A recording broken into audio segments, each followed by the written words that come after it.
নমস্কাৰ আজি আপোনালোকৰ কাৰণে লৈছো এটা ধুনিয়া নতুন ৰেচিপি বৰালি মাছ আৰু অৰ্জুন ৰাঙালাও আমাৰ ফালে বৰালি মাছটো বাল্লি মাছ বুলিও কয় বাল্লি মাছ আৰু ৰাঙালাও জগাল লাগব আদা নহৰুখিনি বটি লৈছো দুটা গণপাত লৈছো তিনটা কাঁচা জ্বালা লৈছো ৰেচিপিটোৰ কাৰণে এখনিয়ে জগাৰ ইটা ৰাঙালাওখিনি মই কাটি লম প্ৰথমতে মাছখিনি ভাজি লম মাছখিনিত হালধি নিমখ আৰু নাংমান মিঠাতেল দি মই সানি লৈছো এই যে বাল্লি মাছ অলপমান ফুটে না সেই কাৰণে নাংমান মিঠাতেল দিছো ইটা কৰাহি গৰম হৈ গেল তেল দিম তেল অলপ মই দিছো না মাছত এতে কমকে তেল দিছো তেল গৰম হৈ গেল মই ইটা মাছ কেইপিস ভাজি লম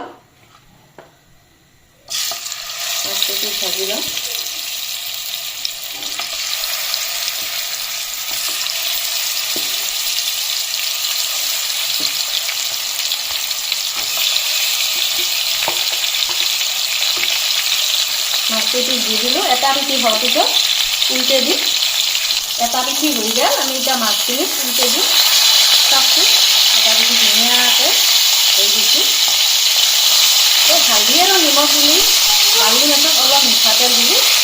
চিটি যি ফুটে সেইটো কমকৈ ফুটে তাৰমানে বেছিকৈ আপোনালোকে এনে বাল্লি মাছ ধৰিলে কিমান ফুটে আজি চাকটো আপোনালোকে ফুটা নাই অলপ তেল সানি দিব এখিনি ভাজা হলে আমি নামে থওঁ মাছখিনি ভাজি উঠে থৈ দিলো ইটা মাছ ভাজা তেলখিনিতে আঞ্জাখন বহে দিম প্ৰথমতে অলপ ফুটা বাখাত দি দিম পাঁচফোৰণ অলপ দি দিলো তেল যি আছিল তাতে আমি ভাজিম আৰু বেলেগ তেল ব্যৱহাৰ কৰা নাই তেজপাত দিলো কাৰণ ৰাঙালাওটো বিৰাট ধুনীয়া মিঠা দেখতে এইটো বেছিয়ে কেনেহে গতিকে আমি আজিও খাইছো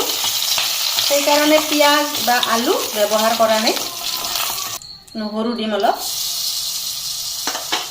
নহৰুখিনি অলপ ভাজি লম নহৰুখিনি ভাজি ললো ৰং চঙুৱা হ'ল এতিয়া মই এটা হালধি দিম ৰং গুড়া কাটি থোৱা লাওখিনি এটা দি দিম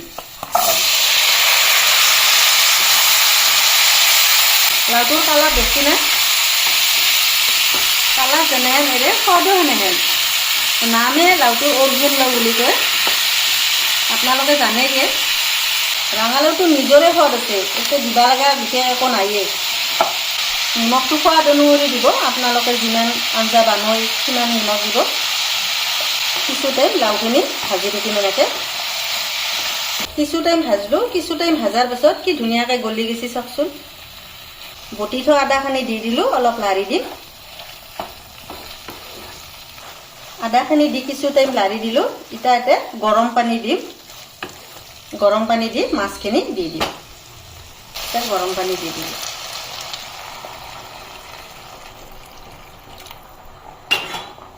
জোল নকৰাকেও খাব পাৰিব আপোনালোকে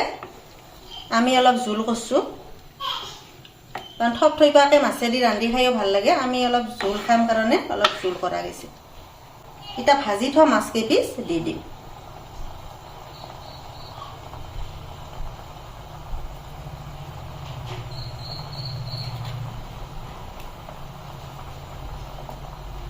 কাঁচা জ্বালা তিনটা যি কাটি থৈ দিছিলো এই দি দিলো অলপ গন্ধটো ধুনীয়া হ'ব কাঁচা কাঁচা কম পৰিমাণে জিৰাৰ গুড়া দি দিলো এনে অলপ গন্ধটো অহাৰ কাৰণে এতিয়া কিছু টাইম মাছৰ আঞ্জা খাই উতলিবা দিম একদম সহজ ৰেচিপি কম সময়ৰ ভিতৰত হওক বানাই চাব আপোনালোকেও এইখিনি একদম বঢ়িয়াকৈ উতাল অহাৰ পাছত আমি নামে থৈ দিম দেখছি না উতাল এবাৰ হৈছিয়ে চাওক আঞ্জা কি সুন্দৰ উতাল আহিছে তো ৰাঙালাও দি বাল্লি মাছৰ আঞ্জা ৰেডি হৈ গেল দেখছি না তো এতিয়াই আছিল বাল্লি মাছ আৰু ৰাঙালাওৰ সুন্দৰ এটা ধুনীয়া ৰেচিপি যদি আপোনালোকে চাই ভাল পায় লাইক এটা কৰি দিব তো আজিৰ কাৰণে এল্লু দিয়ক নমস্কাৰ।